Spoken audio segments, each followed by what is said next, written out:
السلام علیکم ورحمۃ اللہ وبرکاتہ۔ رب اشرح لی صدری ویسر لی امری واحلل عقدۃ من لسانی یفقہوا قولی۔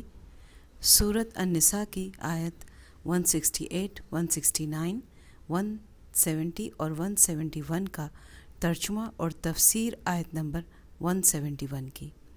اعوذ باللہ من الشیطان الرجیم، بسم اللہ الرحمن الرحیم۔ ترجمہ: جن لوگوں نے کفر اپنایا ہے اور دوسروں کو اللہ کے راستے سے روک کر ان پر ظلم کیا ہے، اللہ ان کو بخشنے والا نہیں ہے، اور نہ ان کو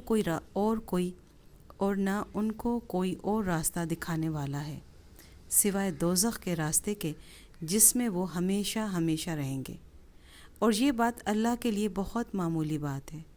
اے لوگو، یہ رسول تمہارے پاس تمہارے پروردگار کی طرف سے حق لے کر آ گئے ہیں، اب ان پر ایمان لے آؤ کہ تمہاری بہتری اسی میں ہے، اور اگر اب بھی تم نے کفر کی راہ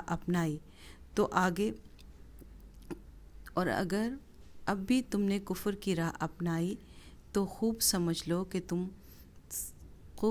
لو کہ تمام آسمانوں اور زمین میں جو کچھ ہے اللہ ہی کا ہے، اور اللہ علم اور حکمت دونوں کا مالک ہے۔ اے اہل کتاب، اپنے دین میں حد سے نہ بڑھو اور اللہ کے بارے میں حق کے سوا کوئی بات نہ کہو۔ مسیح عیسیٰ ابن مریم تو محض اللہ کے رسول تھے، اور اللہ کا ایک کلمہ تھا جو اس نے مریم تک پہنچایا، اور ایک روح تھی جو اسی کی طرف سے پیدا ہوئی تھی۔ لہذا اللہ اور اس کے رسولوں پر ایمان لاؤ، اور یہ مت کہو کہ خدا تین ہے، اس بات سے باز آ جاؤ کہ اسی میں تمہاری بہتری ہے۔ اللہ تو ایک ہی معبود ہے، وہ اس بات سے بالکل پاک ہے کہ اس کا کوئی بیٹا ہو۔ آسمانوں اور زمین میں جو کچھ ہے اسی کا ہے، اور سب کی دیکھ بھال کے لیے اللہ کافی ہے۔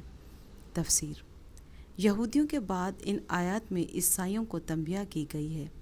یہودی تو حضرت عیسیٰ علیہ السلام کے جانی دشمن بن گئے تھے، اور دوسری طرف عیسائی آپ کی تعظیم میں حد سے گزر گئے، اور انہوں نے حضرت عیسیٰ علیہ السلام کو خدا کا بیٹا کہنا شروع کر دیا، اور یہ عقیدہ اپنا لیا کہ خدا تین ہے، باپ، بیٹا اور روح القدس۔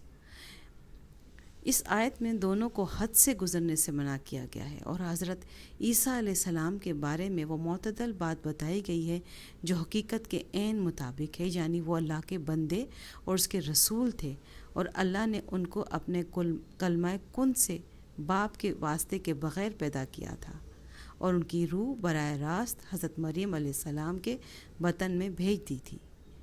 سبحان ربک رب العزت عما یصفون والسلام علی المرسلین والحمد للہ رب العالمین۔